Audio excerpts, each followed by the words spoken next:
তো ফাইনেলি আমাৰ পৰীক্ষা শেষ হ'ল। अभी मजा आएगा ना भिड़ो। মই বোলো আজি পৰীক্ষা শেষ হোৱা নামত বেলেগ বস্তু নাখালে কিন্তু ভাত কেইটামান খাম, কাৰণ মোৰ বহুত ভোকো লাগি আছিল। সেইবুলি মই স্কুলৰ ড্ৰেছযোৰ সলাই লৈ ভৰি হাত ধুবৰ কাৰণে পিছফাল পালোঁগৈ, আৰু পিছফালৰ মটৰ চুইচটো দি মই ভৰি হাত ধুবলৈ ল'লোঁ। আৰু ইপিনে মায়ে পাকঘৰত ভাত বাঢ়ি থৈছিলে, আৰু সেইকাৰণে মই পাকঘৰ পালোঁগৈ। ভাতকেইটা পুটুককৈ গিলি আকৌ বাহিৰ পালোঁগৈ। জানেই নহয় ইপিনে বা সিপিনে ঘূৰি থকা মানুহ কাৰণে ৰখি নাথাকোঁ এঠাইত, মানে আকৌ বাহিৰত আহি দেখোঁ যে ইমান গৰম পৰি আছে। বাৰু মই বোলো বাহিৰত থকা সলনি ভিতৰতে ফেন লগাই পেলাই বহি থকাই ভাল, তাৰ সলনি মোবাইলটোকো চাব পাৰিম।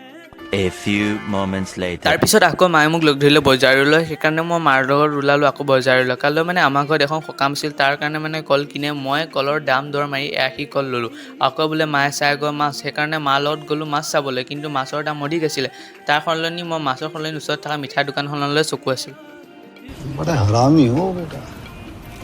কিন্তু কি ক'ব, মায়ে কিনি নিদিলে, আৰু শেষত গৈ এখন বিস্কুটৰ দোকানৰ পৰা 40 টকীয়া দামৰ মেৰিগ'ল্ড বিস্কুট দিলে। মই মেৰিগ'ল্ড বিস্কুট কিন্তু ইমান খাই ভাল নাপাওঁ, তেওঁ মায়ে কিনি দিলে। অৱশেষত ঘৰলৈ উভতি আহিলোঁ।